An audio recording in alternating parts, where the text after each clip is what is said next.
mas vim te adorar. Entra, a porta está aberta. Quero que comigo venha cear.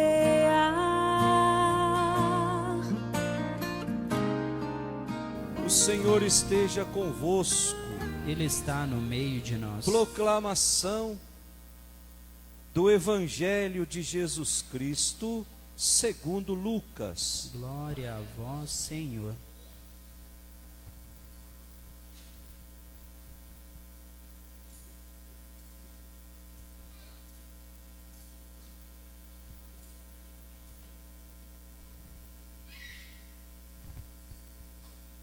Naquele tempo, os publicanos e pecadores aproximavam-se de Jesus para o escutar.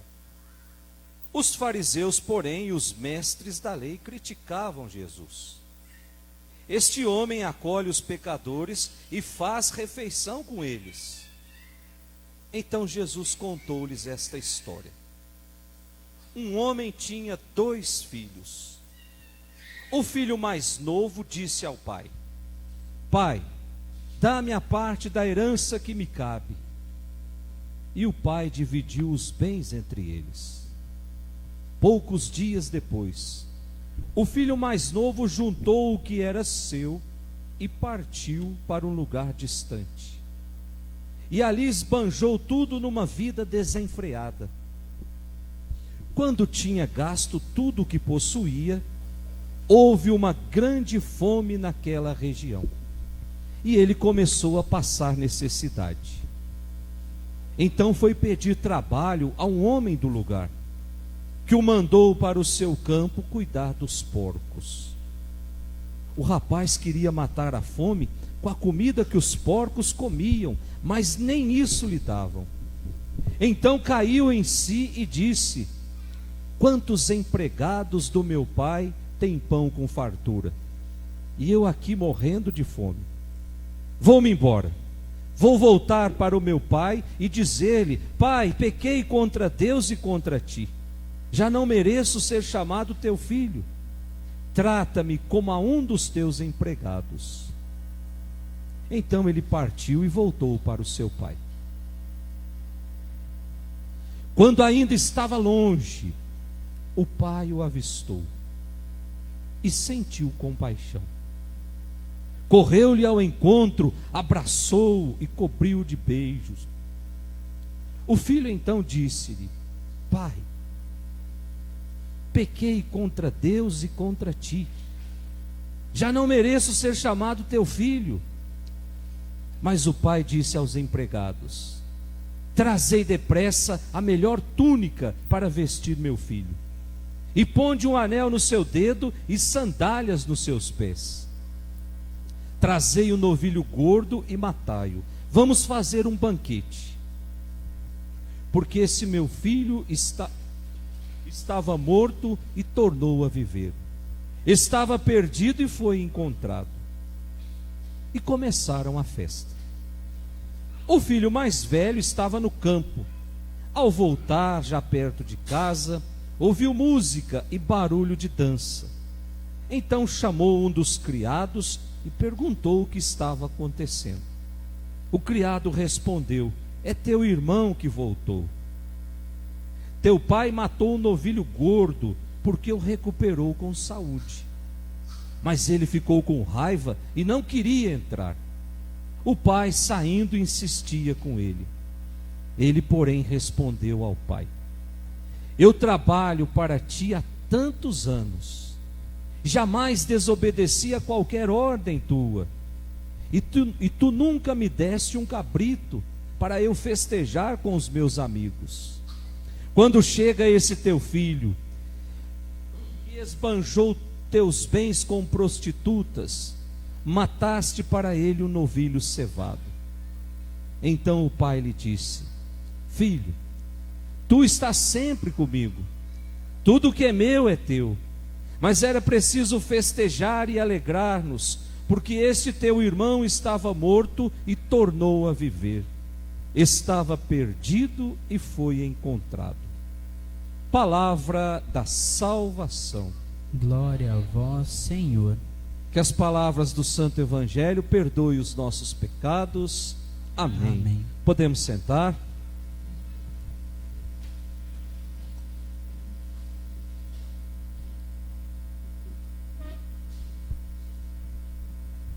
Caríssimos irmãos que nos acompanham na nossa transmissão, nesse quarto domingo da nossa caminhada de tempo de Quaresma. Já estamos chegando perto da celebração da Páscoa. É por isso que muitas igrejas nesse dia, o padre, ele celebra a missa com uma roupa cor-de-rosa. É o domingo que nós chamamos de domingo da alegria. O nosso coração começa a se encher de alegria porque nós estamos prestes a celebrar a Páscoa. E nesse final de semana, as leituras desse domingo quer nos levar a uma experiência íntima e profunda do amor de Deus. Um Deus que está sempre nos esperando. Um Deus que está sempre com os braços abertos nos esperando. Não importa os caminhos que nós fizemos. O que importa é a nossa vontade de receber esse abraço do Pai. Deus não está nem um pouco interessado como foi a minha vida até ontem. O que Deus quer é o meu compromisso com Ele a partir do hoje. Hoje é decisivo nas nossas vidas. Hoje é esse caderno sem nenhuma escrita que Deus coloca no nosso colo para que a gente possa escrever a nossa história com Ele. A nossa história a partir da nossa experiência com Ele.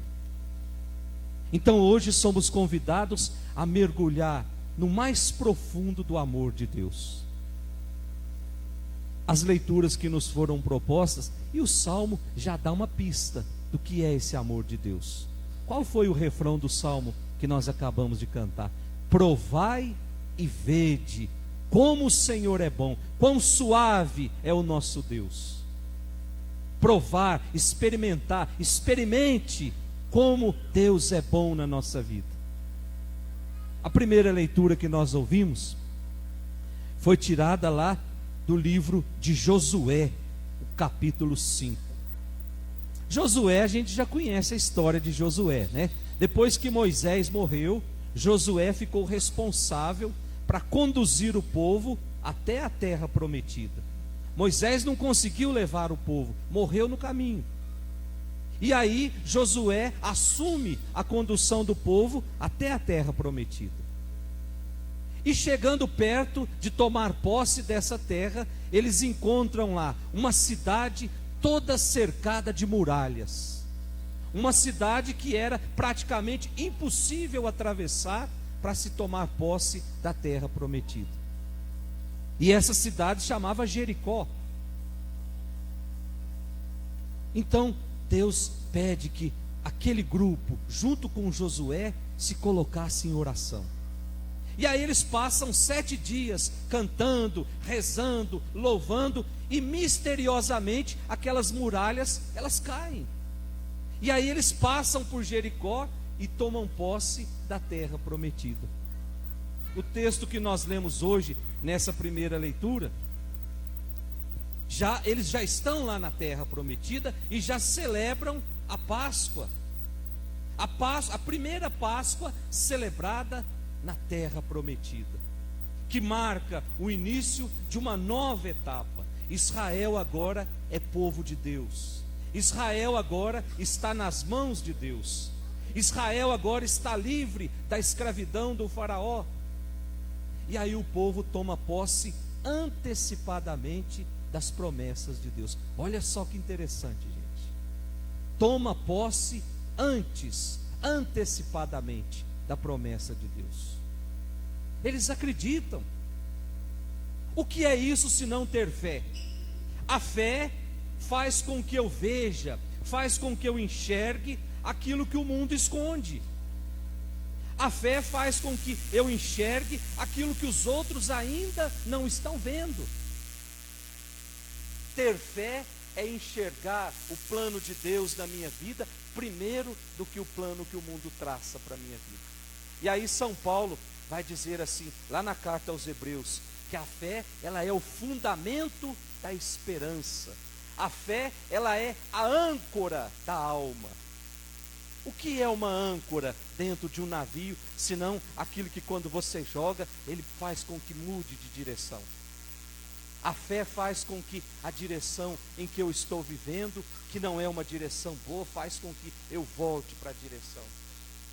É aquilo que nos conduz. E aí o Salmo vem de novo dizer: provai e vede como o Senhor é bom, quão suave é o Senhor.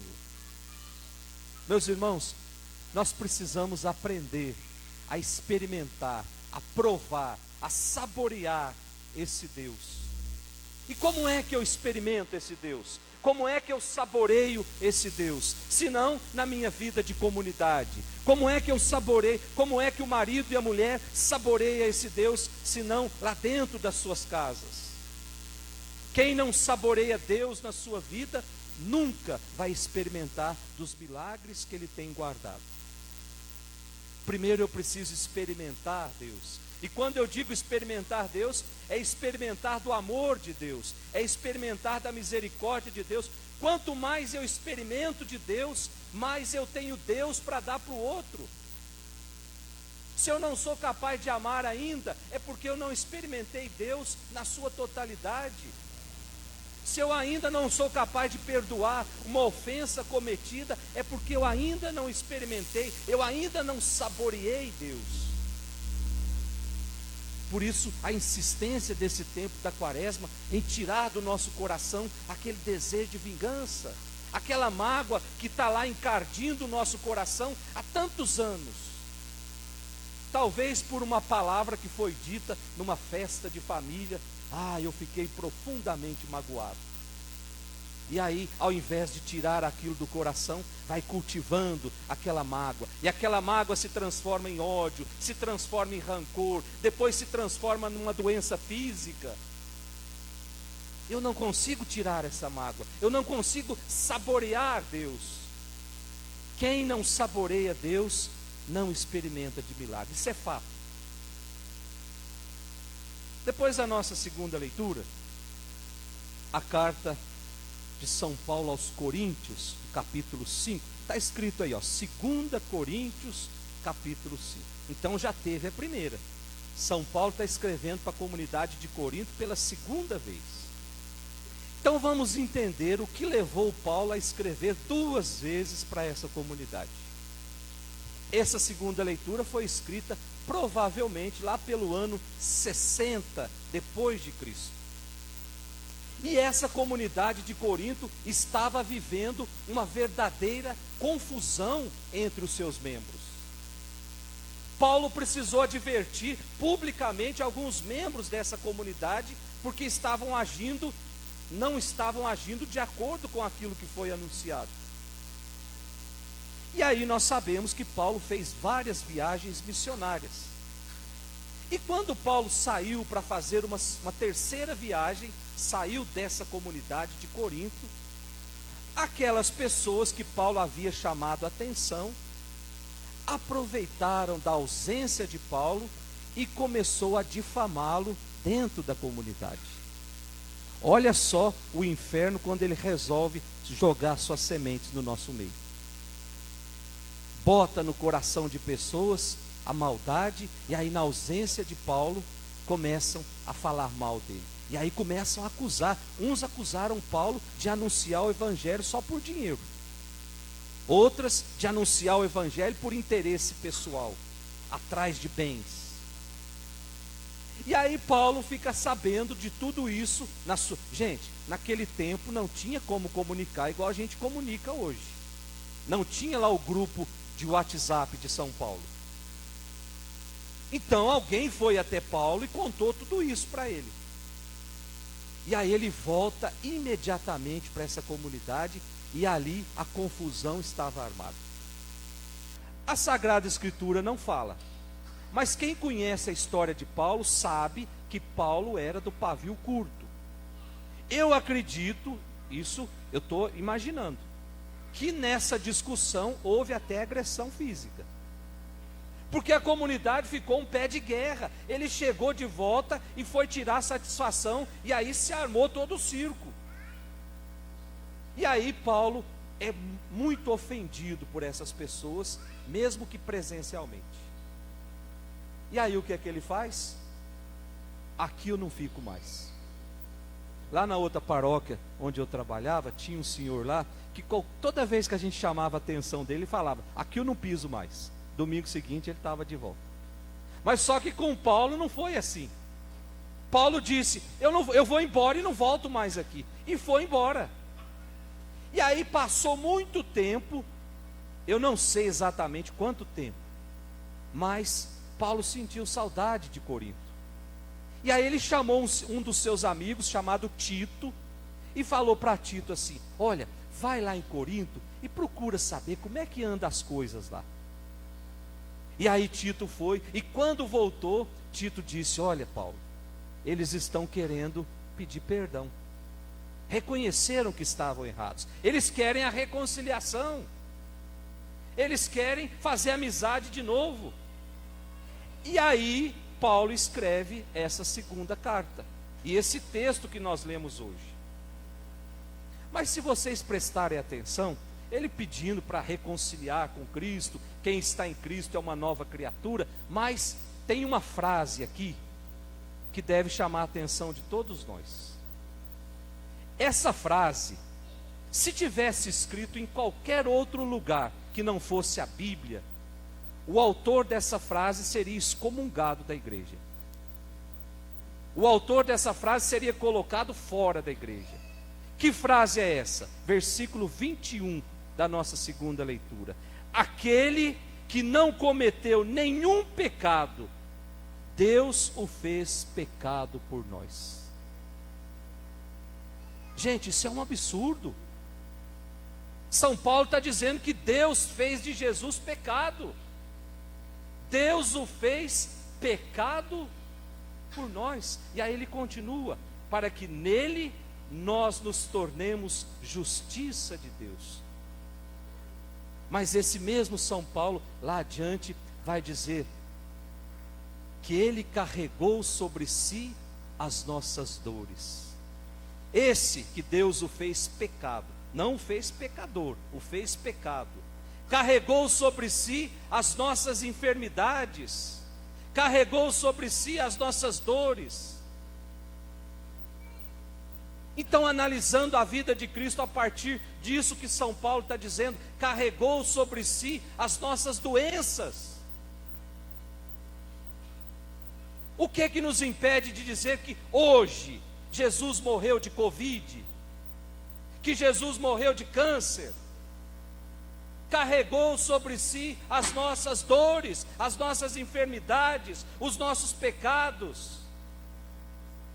Mas o mesmo São Paulo vai dizer, mas por suas chagas, suas santas chagas, nós fomos curados. São Paulo que diz. Ele carrega tudo, todas as nossas enfermidades e ainda nos buracos das suas chagas.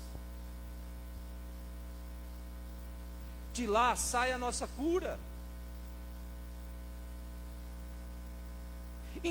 Então não é à toa que São Paulo diz, é preciso reconciliar-se com Deus. Quem se reconcilia com Deus, quem está em Cristo, é uma nova criatura.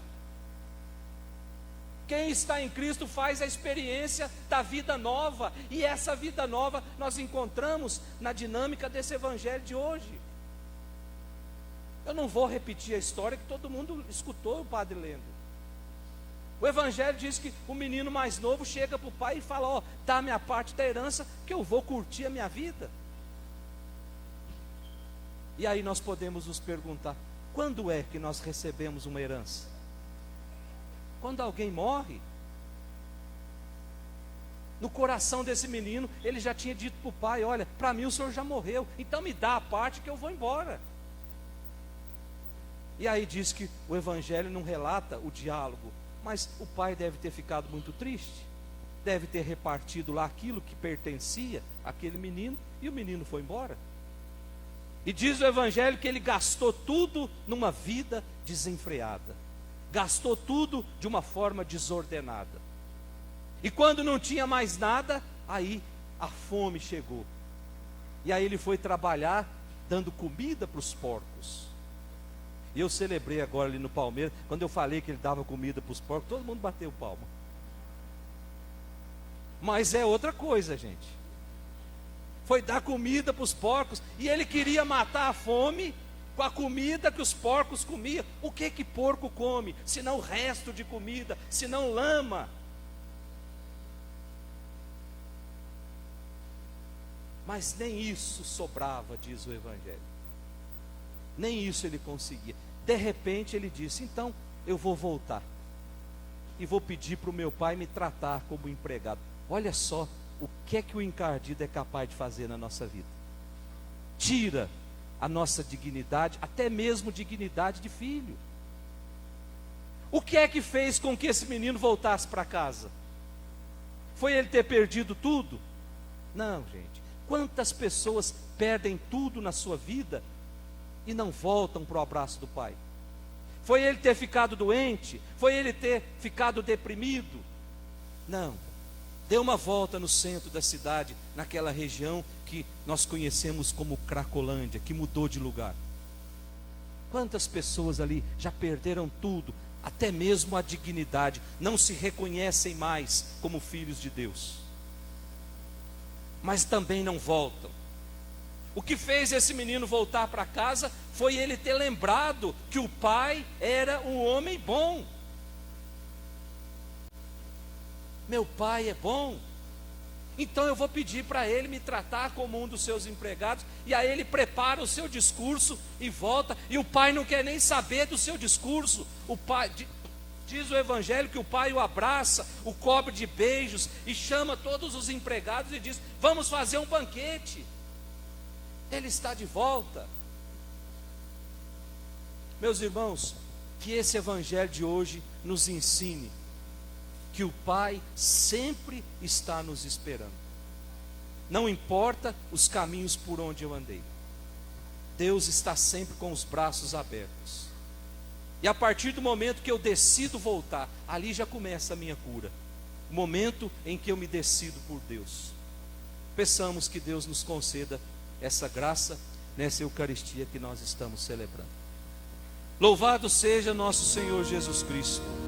Entra, Senhor Jesus, em meu coração. Vem inundar meu ser com tua presença. Quero sentir o amor que nunca tive.